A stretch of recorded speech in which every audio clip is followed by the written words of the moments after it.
Hello everyone, my name is Milena Utreras, and with my classmate Diego we are going to present our findings of approaches and methodologies used by an English teacher in an English class. So, for doing contextualization, we choose our ILAF school, that is Liceo José Domingo Cañas.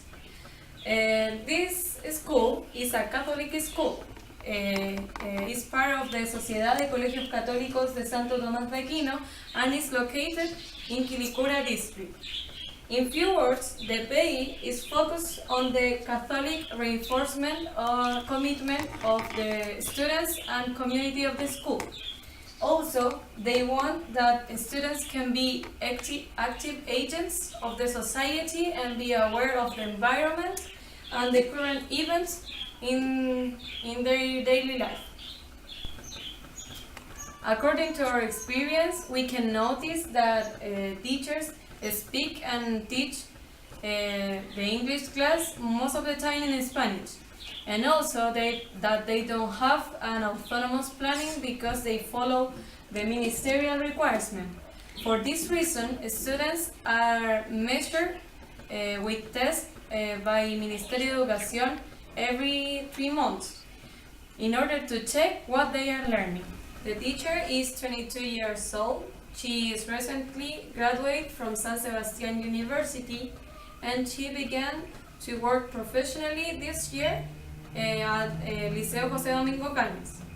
Now we are going to review what we observed and about the 4 skills applied in the classroom and how she used some approaches and methodology in their classes. So now we're going to talk about the 4 skills and how are they nourished or not nourished inside the classroom. First of all, we're going to talk about the skill of listening. First of all, one of the issues that happen in the classroom is that the language input only comes from the teacher and there's no listening comprehension or any audio tracks that can give students any other kind of input. That's a problem because there's 40 students inside the classroom and there's only one speaker of the language, so they are not receiving somehow some sufficient or enough amount of English language. Also, she makes dictations. The problem is that dictations are isolated words and they are completely out of context.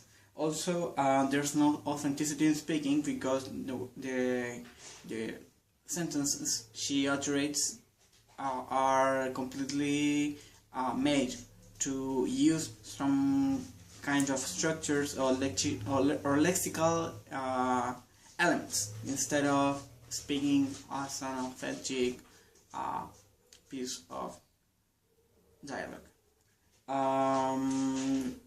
This goes hand by hand with what Guarento and Morley state, that authenticity in the classroom gives the learner the feeling that she or he is learning the real language and that he or she is facing a living entity instead of just a piece of work to do.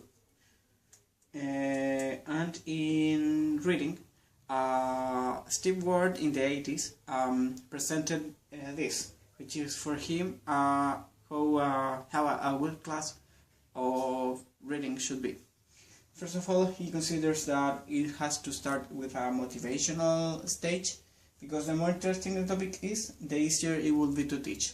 Secondly, he presents the text, making students read all together or individual, or selecting a paragraph or dividing the text into the class. And then comes the exploitation, which is when they use the follow-up activities, such as comprehension question, looking for the keywords, looking for new words, or looking for vocabulary new items. But what happened in the classroom we are analyzing is that in the motivation, the only motivation the students have to read the text is because teacher says that they have to read it for the next text. next test. Sorry. And the teacher in the presentation does not read the text, doesn't present it to students. She only gives the paper to them to read. There's no presentation for them. And there's no exploitation also, because she asks students to solve comprehension questions that are with alternatives. So the only thing students have to do is to search or to scan the text in order to find the answer, instead of going through the layers of the text itself. Also, there's no reading input apart from the text she gives the students, because there's no reading comprehension apart. And the topics of the lecture are focused only on the lexical content. In the same at listening, there's no authenticity within what they are reading. For example, they give students readings about, I don't know, dolphins or things that are not related to students' reality. Regarding speaking skills, we can realize that in the classroom there is no space for English communication. Not only students and students, but also students and teachers. So, recalling to Rigader that speak about Vygotsky vision, the cognitive development is a result of a collaborative process. So we cannot expect that students can realize or develop their skills without this support that the teacher and the students can give for them. So also, Vygotsky refers to proximal development zone that speak about something similar, because students have a potential that they need to develop with the support of their peers, of person that have more knowledge about the topics. According to what I said before, the students are not required to speak in English in classes. So also when they do it, they read a written task previously do it in classes or as a homework. So recalling to read, students possess an inner motivational resources that classroom and teacher conditions. So if students are not required to speak, or they are not required to have a free discourse, they are not going to be motivated to do it or to learn more than what they know. Finally, teacher foster a lexical approach, because she expects that students respond with yes or no, and filling gaps with grammar things. So they are not going to have a meaningful learning, and for them it's not important. They just follow rules of grammar, and they are not doing a personal inner learning. Something similar happens with the writing skill, because teacher requires to write in a mother tongue with mother tongue words and then translate it to English or to the foreign language. And students do not have a meaningful learning, because they are not relating things with their findings. For example, when they relate a square, they are not related with the figure of the square. They are related to the círculo in Spanish. Okay? So, in order to understand how the classroom works, we did an ethnographical observation. That means that we took notes of everything that happened in the relation between the teacher and the students. So, first of all, there's the salutation, in which the teacher comes to the classroom and she says hello, but she doesn't say hello. there's a dynamic inside the classroom that is, of course, or as far as I know, in every English classroom in Chile. That is, good morning, students. Good morning, miss. How are you? I'm fine, and you? I'm fine too. But what's the problem with it? That instead of being being the teacher teaching some phatic use of language, she transforms it into a stimulus and response relation. So students got used to it instead of just saying hello. They just repeat what they were intended to repeat in every one of the starts of the class. She then gave the instructions about a little essay they had to write, and she asked students to write the essay in Spanish and then to translate it into English. But the problem of it is that students started to think in Spanish, and they didn't started to use English. So they wrote in Spanish and then translated without using the language itself. She also recommended students to use dictionaries or translators from their cell phones. But the problem comes when students, instead of using the cell phones to translate, they have the perfect excuse to do everything but the task with their cell phone, because now they have the excuse to use the cell phone inside the classroom. And after it, she and the training teacher started to monitor the class, but they didn't start to give feedback. They only were by the seats of the students, asking if they have started or not the task. So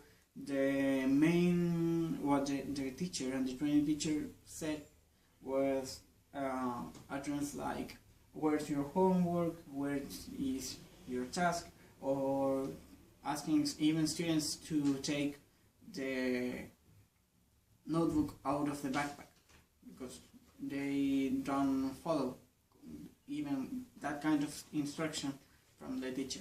So they weren't receiving any kind of English feedback, only a relation of, I don't know, to frighten the students, to make them start writing instead of how are you doing. In the first stage of the class, teacher began to take students' work by attendance list order. For review the progress of each student. What happened with the student that didn't do anything? They do not have any kind of punishment. So according to Skinner, if we want to change some behavior, we can reinforce or punish the action. But in this case, teacher cannot manage the situation, and this can provoke that students do not take care about the work. In the fifth part, we have the autonomous work. At this point, the rest of the class is only autonomous work. For the instance, students can receive feedback from teachers about their pronunciation and writing work. Here we can recall to Ellis' feedback vision, because Ellis refers that it is very necessary and very important, the feedback, when the students are learning a second language that can enrich their knowledge and their confidence with the new language. At the end of the class, she said goodbye as soon as the bell rang. So in the class, they don't have like a summarize of the activity or what they have learned, or if they do the principal objectives of the class. So now we are going to talk about the pedagogical stand of the teacher. That means that which approach we consider this teacher has. We consider that there's a mixture of two ELT paradigms in how our teacher teaches classes. First of all, we consider that the first part of this mixture is the lexical approach, because first teacher teach words as isolated elements instead of parts of a given context, giving more importance to the words by themselves. Also, there's no context in the room because there's no space for authenticity, as we called before. And even though the teacher lacks of classroom management skills, she makes the class to be operative instead of doing it communicative. And the second part we consider that is the grammar translation method, because the teacher focuses on translating the elements from the mother tongue. Also, the mother tongue is the medium in which the class is taught. Examples are presented in Spanish, which is translated directly to students, and the grammatical and functional words are first of all translated, and then the teacher explains the use of each word within the language itself. Okay, so as a conclusion, we wanted to use the question presented in the guidelines for the task. Does the teacher teach for the development of skills? Sadly, we would say that no, because, for example, in listening, there's no listening comprehension. There's not enough input from a teacher for students to train their ears. And in reading comprehension, there are no activities for reading comprehension, so reading skills are not fostered. There's no space for speaking, so the skills of speaking are not nourished. And they're not asked to write in English, because they're only asked to translate from Spanish. So that's why we called this presentation Waiting for the Miracle, because in that classroom English is not fostered, but they are expected to speak, to write, to understand and to read English, while at the moment they are not prepared, or they are not being trained to do that in a proper way. Thank you.